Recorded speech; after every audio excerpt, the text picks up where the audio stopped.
It is a deeply challenging premise. We live in this world, but in fundamental ways we are blind to what's going on in it. Our senses and biology deceive us, and we are fairly oblivious to the systems that keep us alive.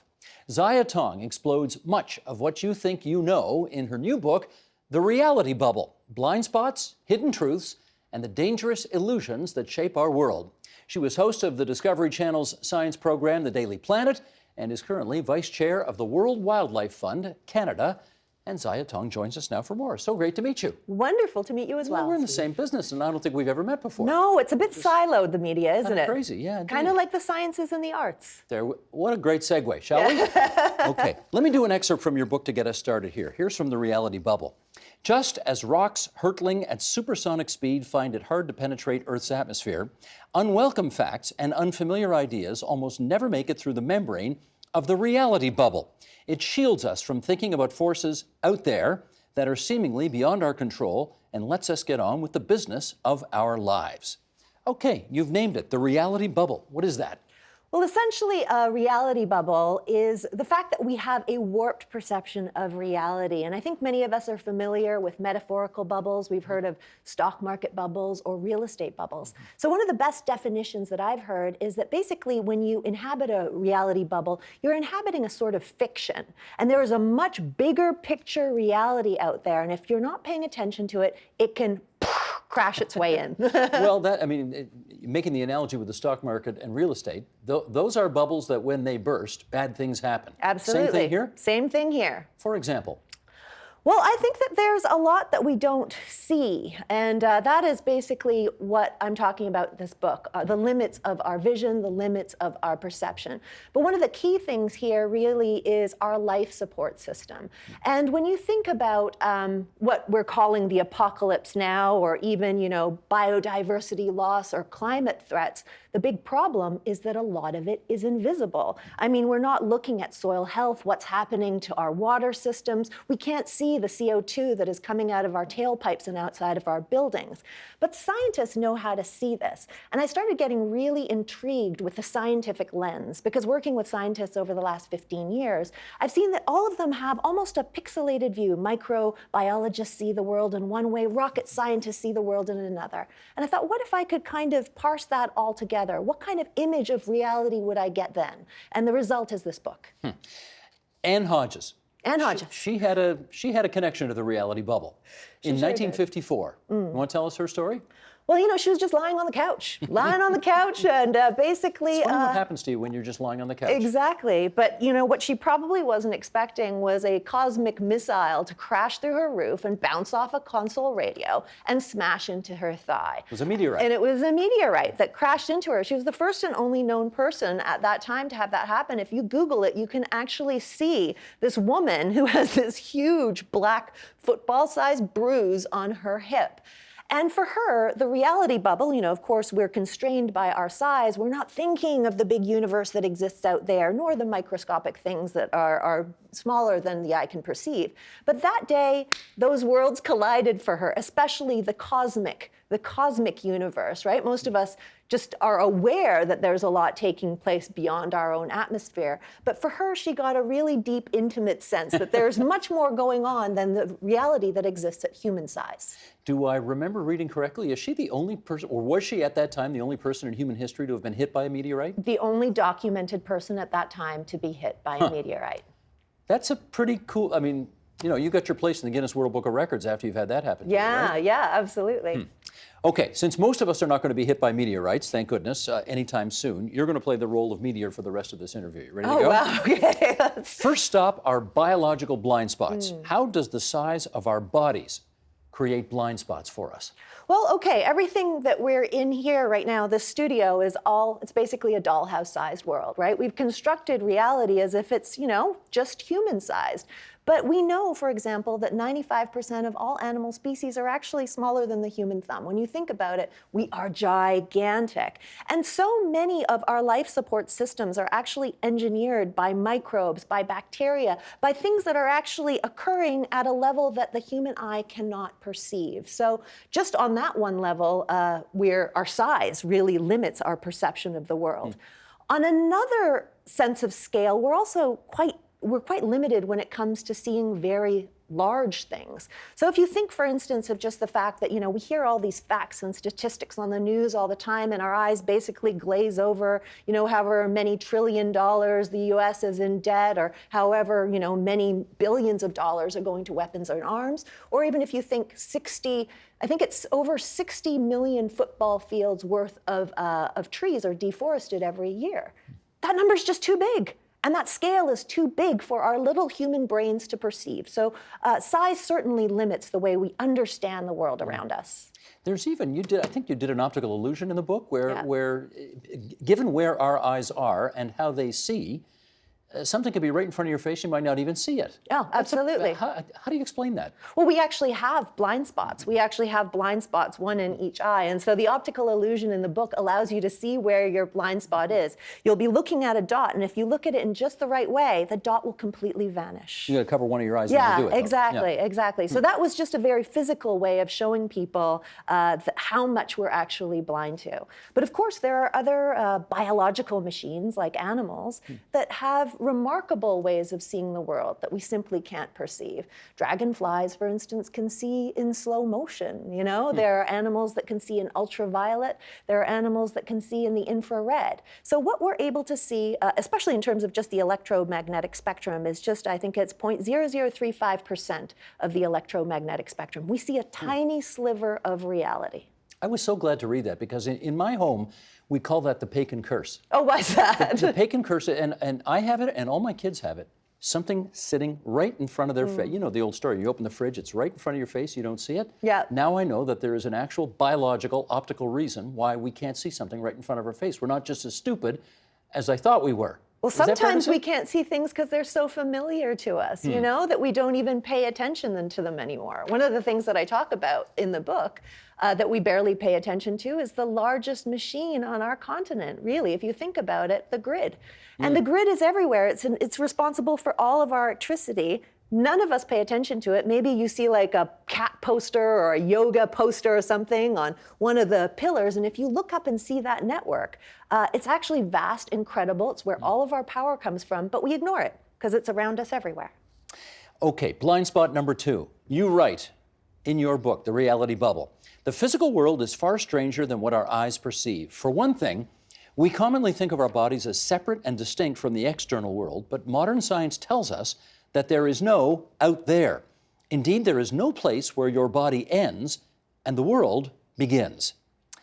Buddhism has long told us that we are not separate from the world, but how does modern science tell us the same thing? Well, I think that you look like you're separate from me right now, right? We have these bodies that we think of as solid, but science tells us something very different. We are these porous beings, and in fact, I think there's something like 100 trillion neutrinos basically shooting through our bodies right now. We're like empty sieves. And, when you look at the world at a particle level, it's actually a vastly different world. We become a fizz of being, in a sense. And when I say that there's no such thing as an environment, it's because we are very intimately built of this environment. So Kurt Steger, he's a paleoclimatologist, I believe. He talks about the fact that 1 in 8 of the carbon molecules in your fingernails recently came from a tailpipe or a building, We are built of these emissions. So we have a tendency to think that we are just separate from everything. But if you actually look at it from a scientific lens, you can see that we are built of this environment. We are simply not separate from it. I like this metaphor. Astronomer Michelle Thaler, is that yes, who that's her name? right. We are dead stars looking back up at the sky. That's what she says. What does that mean? Well, basically, just about everything that we're seeing here, a lot of the, materials, the basic elements that make up you and me were born in a supernova, right? The iron in your blood came from a supernova. So we are actually built of stardust. That almost seems like something you'd see on the internet as just some sort of a meme or quote, but, it's true. It's very, very true. You use the case of 2 dead sisters found in Vienna. We're going back to 1992 now, to illustrate the point that we are not separate from the world. Tell the story, if you would. Okay, so this one is, it goes quite in depth, so I don't know how much I can go into it, but essentially they they were mummified. And scientists came in, and the police came in first, actually, And they weren't too sure which one of the sisters had died first. And they needed to know that for insurance purposes because the sisters were actually quite wealthy. And they needed to find a way to date them. And so what the scientists actually did was they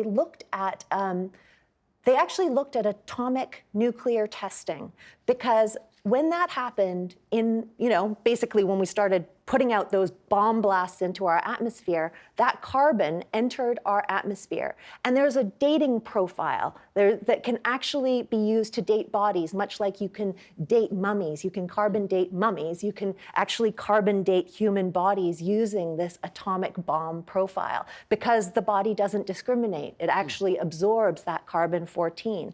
And so basically using bomb blasts, they were able to decipher the times of the two women's death. Why is that important to you enough to put in the book? What's the significance of it? The significance of it is just this realization that there is no separation between our environment and ourselves. And I think we have this tendency in the modern world to think that there is some sort of greater out there. Especially working in the environmental field, people are always referencing the environment as if it's some sort of third party. And it most certainly is not. We are, as I said earlier, built based on our environment. So, when we put those toxins and pollutants out there, they inevitably find their way back in. Another story from the book, a scene where a primatologist is enjoying a sunset on a mountain in Tanzania. Yes. Remember this one? I sure do. Fire away. Fire away. Tell us the story. Fire away. Oh, gosh. Okay. So this is Geza Teleki. My brain is going back to writing chapter 3 now. And essentially, he's a primatologist who would go up. He was just basically going for these walks. And he's at this ridge. And he was shocked one day because he went up there to watch the beautiful sunsets over Lake Tanganyika. Every day the sun would come down like a golden orb over the shimmering waters. And he was surprised because one day he was just sitting there enjoying the sunset, and these two male chimpanzees came and they were pant-hooting and greeting each other, and they kind of clasped hands, and then they sat down in front of him and watched the sunset as well. So this was just a really remarkable moment for him to see that these other primates, we make these big distinctions even though biologically we are so similar, we're there to just witness one of nature's wonders, much as we would. That's quite the connection, isn't it? Yeah, absolutely. Okay, your favorite example of animal intelligence that you researched is what? Oh, gosh. Toughie, That's almost impossible. There are far too many. My favorite example of animal intelligence? Okay, it's got to be prairie dogs. It's got to be prairie dogs, but the prairie dog story is a little too long for this show, I think. And I want to intrigue people because prairie dogs are absolutely remarkable creatures. Prairie dogs where? Prairie dogs, I'm not too sure. I don't have the exact location off the top of my head where there exists. They're Gunnison's prairie dogs, though. Prairie dogs, I'm sure we have them here, obviously here in Canada as well.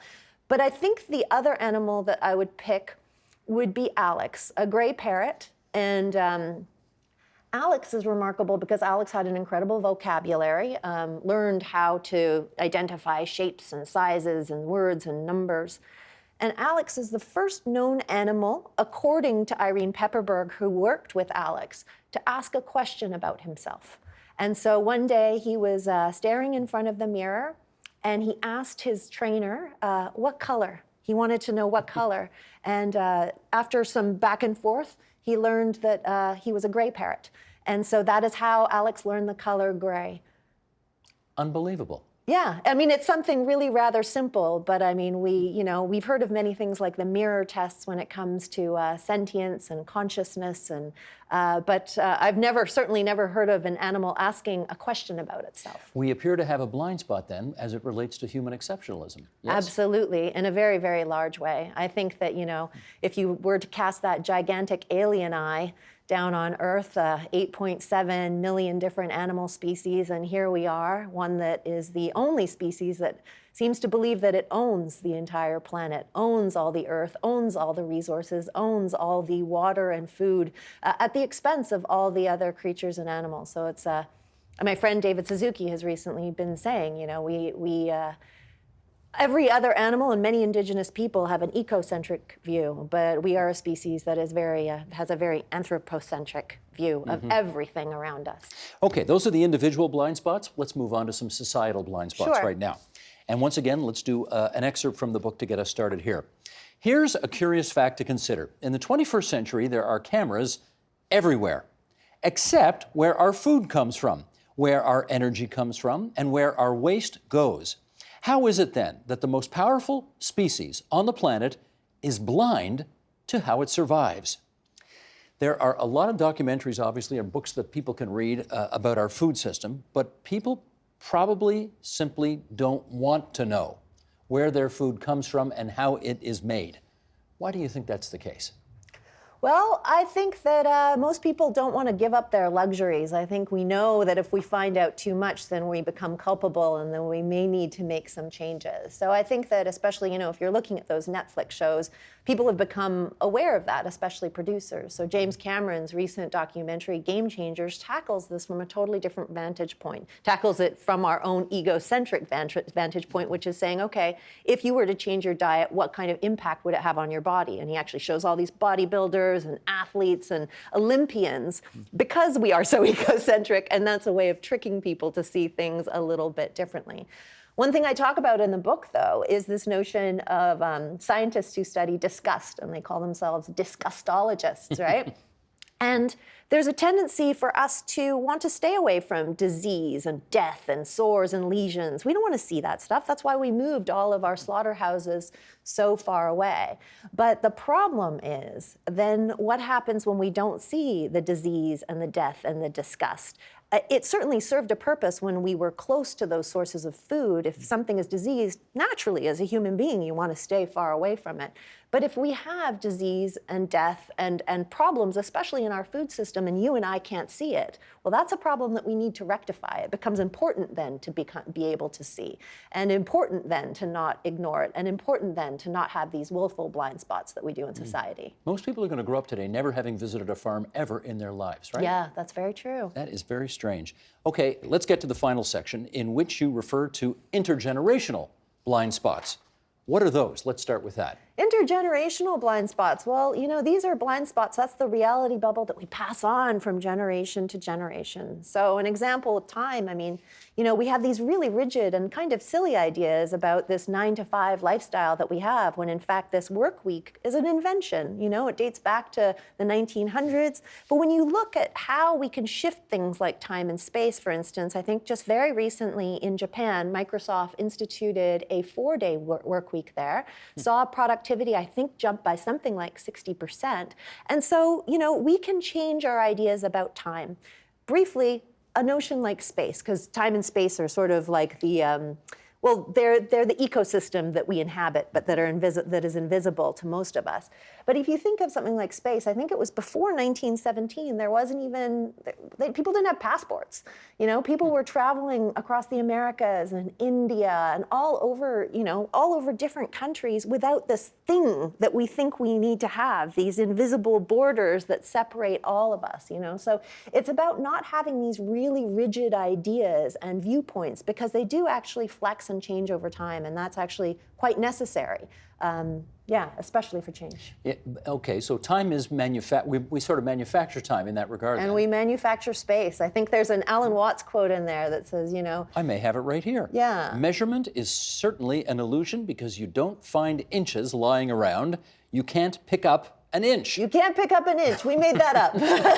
Exactly. So how does the way we measure the world create a blind spot for us? Well, we've certainly ordered our world in such a way that we become restricted by our own inventions, And I go into that a lot more deeply into the book, but it comes to explain how it is that today, you have people who live in absolutely huge ghost mansions while other people live in the size of coffins. So a lot of that is a human construct. We're the only species that really deprives other members of its own species from being able to even survive or thrive. All right, having put all of this in place, in our remaining moments here, if people learn these facts, as they will if they're listening or watching this, and escape their reality bubbles, then what? Well, I think the key here is to be able to see clearly first. As I mentioned off the top, the apocalypse is an invisible beast. And so I think that's what's been really hard, the challenge in fighting something that you simply can't see. Learning how to see is critically the most important thing, and the thing that I think is the beginning to changing the path that we're currently on. So learning to see is vital. Okay, so we learn to see, but then what? Presumably you want us to be armed with this information to change the world somehow. Yeah, absolutely. What do you got in mind? I believe that we have the capability to do that. And I think that some of the people who are seeing beyond the reality bubble right now, because they haven't inherited it so much, are kids. You know, I mean, when you look at climate science as just a simple example, I know that when I was in science class, I didn't learn about, climate change simply because I went to school a long time ago compared to the kids today. But for them, they're faced with a way of seeing the world much more clearly than, people in their 40s, 50s, and 60s. So I think once you can see, you can act. And that is the next step. Is that to say this generation is going to figure out what your generation and my generation did not? I certainly don't think that this is something we should just cast upon the youth. This is something that every generation needs to tackle. It's not something that we get to silo as we started the beginning of this conversation off. We don't get to say that, people in one generation get to deal with it and another generation gets to deal with it when they inherit power. This is something that we all need to take care of. Each generation does. I wonder, though, whether or not I don't know about your generation, but mine, I wonder if we're so deeply ingrained in the status quo and the way we do things that we're just, I have this conversation with my kids all the time where they say, you guys totally screwed it up. You totally screwed it up and we're going to fix it. That's kind of an I'm impressed with the sense of empowerment they feel that they intend to repair the world. But it does kind of let us off the hook in some respects, doesn't it? I don't think it lets you guys off the hook or me off the hook or any generation off the hook. I think the elderly have a huge part to play in this, just an incredible amount of wisdom. And I've been really inspired by my own grandfather, who was a political figure. And when I look back to, basically 100 years ago, when you look at World War I and World War II, they weren't facing a situation that was nearly catastrophic. They were facing a situation that was purely catastrophic. Absolutely. They were living in a world End with of everything they absolute understood. rubble, starvation, death, destruction, war. And they were able to rebuild this world, the studio that you and I are sitting in today. So every generation has tremendous power to reverse the cycle and reverse the fortune that we're given. I didn't mean to suggest that we were off the hook. We're certainly not off the hook. But what I meant to convey was that they certainly think we are incapable of fixing the mess we have created, and therefore they intend to fix it. Yeah. And Greta Thunberg's a great example of this. Yeah. I'm not as eager to jump into the divides. I see people from every generation. Once they've opened their eyes, they're willing to act. It doesn't matter what age you are. And maybe I will someday on the whole fast food thing. I hope so. We shall see. The book's called The Reality Bubble, Blind Spots, which we've discussed, Hidden Truths, and the Dangerous Illusions That Shape Our World. Ziya, it's great to have you here on TVO. Thanks so much. Such a pleasure. Thank you. The Agenda with Steve Paikin is brought to you by the Chartered Professional Accountants of Ontario. CPA Ontario is a regulator, an educator, a thought leader, and an advocate. We protect the public. We advance our profession. We guide our CPAs. We are CPA Ontario. And by viewers like you. Thank you.